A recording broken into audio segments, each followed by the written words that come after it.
Hey everyone, welcome to today's edition of One Single Story, where each weekday we offer a brief lesson from a section of today's reading, and then we examine a single relevant question that passage points us to.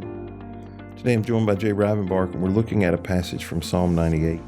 So the Bible makes it clear that God established a covenant with the nation of Israel, and the God of the Bible is the God of the nation of Israel. Psalm 98 speaks of God winning victory and showing his saving power through his right hand and his mighty arm. And Verse 1, it says, his right hand has won a mighty victory. His holy arm has shown his saving power. So the right hand is usually a person's dominant hand. A reference to God's right hand is this emphasis on God's might and on his power. And God's right hand and right arm is also called holy, indicating that this is no mere human strength, but a supernatural strength from God. And the works of God done by his hand are said to demonstrate to the world and to every nation who God is. It should not be ignored that these works were done through and for the nation of Israel. The nations know who God is because of the way he has dealt with Israel. But he is also the God of over all nations. You know, we can relate to God as the God of Israel, but believers cannot ignore his covenant with Israel. Jesus said salvation is from the Jews in John 4:22. But God's revelation of himself came through Israel, but it did not stop with Israel. God's work with Israel is a manifestation for all nations. And you may ask why this is important, because we know what kind of God is going to judge the entire earth. Verse 9 says, he is coming to judge the earth. He will judge the world with justice and the nations with fairness. See, God has revealed his faithfulness to the world through how he has dealt with Israel. God has revealed his justice to the world by how he has dealt with Israel. And Israel is important, if for no other reason, because that nation is the canvas upon which God has painted his self-portrait. So, Jay, when we speak of God being the God of Israel, we are not attempting to make a political statement, but a theological statement. So why do some people confuse the point? Well, you often have this overlap of theology, the church, politics, personal opinion, and that gets muddy sometimes for people. As you were given a summary there in the intro, it is clear that God did establish a covenant with the nation of Israel. We've talked in previous podcasts about how our enemies, are they God's enemies? And you can flip it the other way around.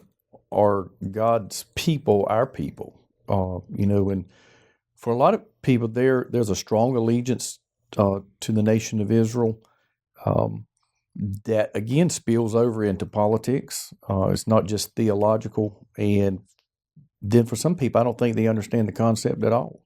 And it can create some discrepancies between different groups. In the last couple of days of recording this, we've found out that Governor Mike Huckabee is going to be the ambassador to Israel. He has a pastoral background or a ministry background, but it is a not just a Christian, but a Christian leader that's going to be the liaison to the Jewish nation. Now, for believers, Christian believers here, we think very highly of that. Right. I don't know how do you feel like the Jewish people feel back toward that? I think some of them, because there are some Christians, quote Christians there, I think some of them would be probably as happy or excited as some people are here. But I think for many of them, they don't necessarily see the connection. I think their interest would be in somebody who is going to represent our country to them and vice versa in a way that's in their best interest. Interesting that you mentioned him, because that was on my mind today. I'm going to ask you the question. Do you think it's wise for an appointment like that, not necessarily him, but for somebody who understands the Christian connection and the theology part of Israel, along with the practical applications, the mix of the two? in my experience, right,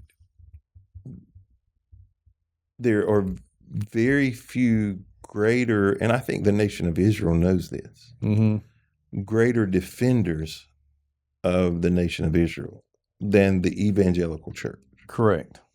And so I believe that the Jewish people, though they resist the Messiah and the theology piece of it, so they resist the theology piece of it. The odd piece about that is the reason why the evangelical church has been so friendly to Israel, whether you agree or disagree with it, is a theological reason, right? We believe that a friend of Israel will be blessed. Yeah. And I have a really close friend that is the chairman of the board for one of the largest Jewish organizations. He's a Christian pastor, but he oversees that organization as the chairman of the board, and he's ecstatic about it, right? Because and of course, part of their job is to get Jews from around the world to Israel, right? That's part of the work that he does, and he's ecstatic about it. So I think if you're a Jewish person living in Israel, you're excited because it's a Christian, because of the political, not the theological piece, the political piece, right? And maybe they play on our theological beliefs that to be a friend of them gives them a free pass to do whatever they want to. We certainly have been financially and historically behind the nation of Israel as our country has been. Now, from a world perspective, well, we're in a hole right now. From a world perspective, I don't think large swaths of the world approve of that appointment because they would like to see Israel reined in. You're right. Sure. Less support. Yeah. Less free reign. Yeah. Right. They don't operate, but they're not operating from a theological point of view. Right. They're operating from a earthly social justice point of view. Right. And whether they're right or wrong. Right. This is strange because I was just at lunch today, and this what's going on, the conflict over there, and the person I was having lunch with said to me, when you do what they did on October 7th or whatever the date was, you don't get to choose how somebody kicks your tail. Right. Right. Yeah. That's not exactly how they say it. I can imagine. That's one single story podcast clean. I get right. It. And there's a lot of truth to that. Right. But anyway, I think he will approach it from a very theological standpoint, at least from the evangelical point of view. Right or wrong, good or bad, whether you that you buy into that or not, that's your call. But I think the Jewish people appreciate it, not from a theological standpoint, but because they get the favored they understand position. the benefits. Right. That's covered by it. And that is let's be honest. When you reread the Old Testament, there were moments where their arrogance and overconfidence caused them to stray from God because they knew they were God's chosen people, and they took advantage of that, right? And they stepped outside of what God wanted them to, and so that's where the tension even comes for us as evangelical Christians, right?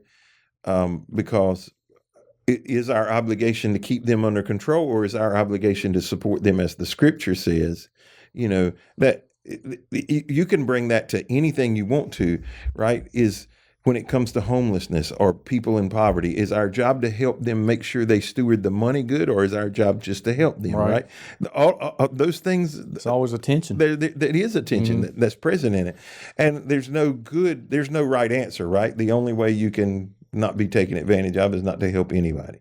And so I think motives on both sides are different. Sure. That's what I would say. Yeah. I think you're right. I think motives on both sides are different, but I think it's mutually beneficial. That's the way I would say.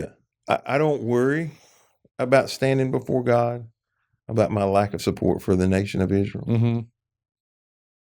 I don't worry what will happen if I support them Right. as much as I do if I didn't support them. Does that make sense? If I'm going to err on one side, Right. that's You're going to err on I'm the falling side on that side. I'm with you. Yeah. 100%. Yeah. Now that we covered a whole lot of ground that won't nothing there in this passage, when we see how God dealt with Israel, how are we encouraged?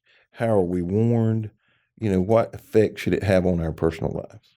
To me, it's as simple as, and you alluded to part of this. One, they obviously were chosen by God. They're His chosen, blessed people. And I believe we are chosen, at least yes, according to the New Testament. I agree. We can fall into that. I agree.